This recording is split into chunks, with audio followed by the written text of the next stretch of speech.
Hey friends, I've had 2 conversations already just this week about a super common struggle that entrepreneurs have. So I wanted to hop on here and talk about it just a little bit. So if you have any entrepreneurs, solopreneurs, business owners, owner operators, whatever you call it in your network, you are going to want to like or share or something this video so that it gets in their feed and on their radar, because it's really important. So here's the deal. In the financial services profession, we are terrible about talking about the differences between what people do.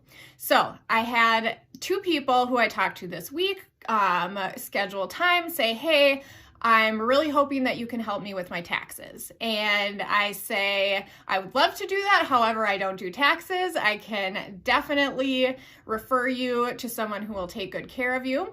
But taxes are not a piece of what I do. And in both cases, they're so apologetic and embarrassed even, like, oh, I'm so sorry. I didn't realize, I should have known.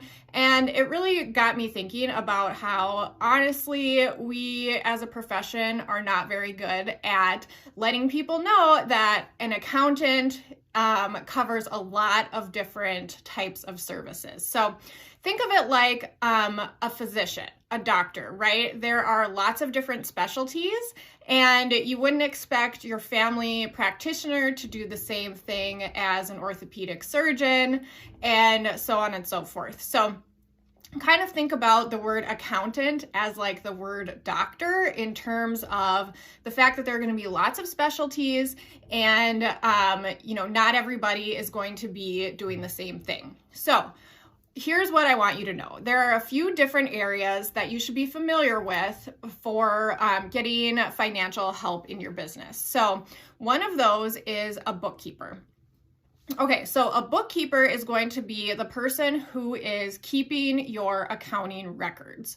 So they're going to be probably using QuickBooks or something similar to make sure that everything that's happening with transactions on a detail level, any money you're spending or money that's coming into your business is being tracked. So that's really the role of a bookkeeper, is to keep the transactions organized and get them into a report that you can use to figure out what you need to know about what's happening. So those reports would look like a profit and loss statement, or P&L, or income statement, you might hear it called, a balance sheet that shows your assets and liabilities, and then a cash flow statement, which a lot of people at the small business level actually don't use, which is a big miss. So that is the person who is keeping track of what's happening, reporting. That's a bookkeeper. Okay, then you have a tax preparer or tax advisor, and that is the person who is going to be helping you with your taxes. So they're the people who can give you advice on things like, timing, like, ooh, you want to get these expenses in before the end of the year, or, talking about, do you want to buy something or rent something or lease something? Those types of conversations that are strictly related to taxes. That person should also be having a handle on what's happening in your business. So maybe they're talking to your bookkeeper, and because they want to keep you on track with paying your estimates. So throughout the year, when you're a business owner, there are 4 times during the year when you want to prepay against your tax liability for the following year. And that's to make sure that you don't end up in April with a huge bill that you weren't expecting. So if you hear talk about estimates, that's what that is. And that is going to be your tax preparer's job. And also, of course, putting your return together, right? So making sure that they are gathering all the information that they need and filing your tax return on time, communicating with you about how much you owe or how much you're going to get back. So that is the role of a tax preparer. And that person can really be a CPA, or an EA, an enrolled agent. Those are two different types of certifications that tax preparers might have. So I think that's where a lot of the confusion comes in, is that a lot of people think a CPA equals tax preparer. And that can be true, but actually there are a lot of CPAs like myself who don't do taxes. Okay, so we talked about bookkeeper, we talked about tax preparer. The next one is financial advisor. So this is the person who is helping you make investment decisions. Okay, so this is the person who's helping you look long-term, probably at more of your personal situation than your business situation, and saying, okay, what are your long-term goals? Do you want to retire? Things like that. And here's what you should do, and specifically where you should be putting your money in order to achieve those goals. So they might be the person who is directing your investments, like, you hear about stock market, bond market, allocation percentages, portfolios, all of that kind of stuff is going to be a financial advisor. And that is the person who is keeping an eye on your savings and investment pieces. Now, okay, so where does that leave me? So I'm a money management consultant, and what I do is help the smallest business owners up to more advanced business owners with the day-to-day details of how to understand their finances. So I'm really in the trenches with you, putting together the information that you need to know to figure out if your business is healthy.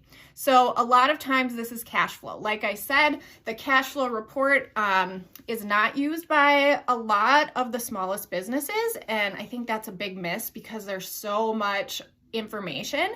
And really the biggest cause of stress that I see with business owners is not understanding their cash flow.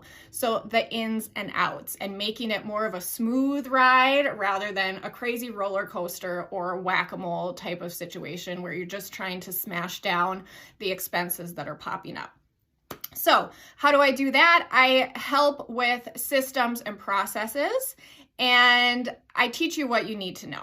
So we're going to go through, if we're working together, and we are going to go through a 5-part system where we are assessing different areas of money management within your business. So these 5 areas all need to be working together in order for you to have that cash flowing and for you to have a good understanding of what's happening. So if any of these areas are out of whack, that's what's causing your stress and your anxiety, and you're feeling like you can never get ahead with the money in your business.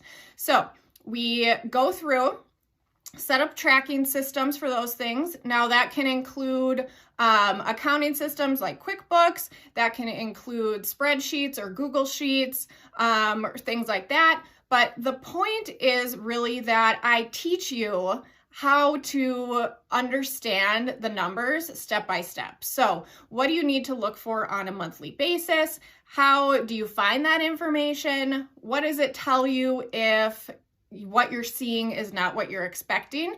And how do you adapt? So that is my role, is really kind of a unique spot where we're really getting into the details and helping you understand what your numbers are telling you so you can direct them to tell the story that you want to tell.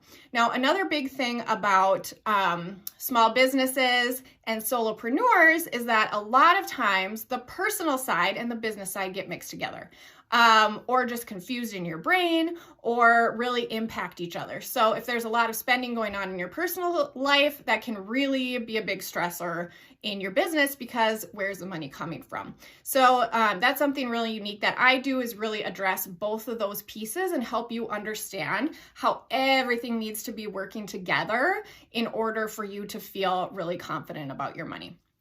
So those were a really quick overview of some of the areas where an accountant can help you, and hopefully is helping you understand if you're missing something, feeling like, okay, well, I have my accountant, but all they do is, work in my QuickBooks, and that's not what I expected. Okay, well, your accountant is really strictly a bookkeeper in that case. And so if you're expecting more strategic help or things like that, that's probably why you're feeling confused and maybe disappointed in the level of help that you're getting. So I hope this is helpful in understanding the roles of different financial professionals in your business.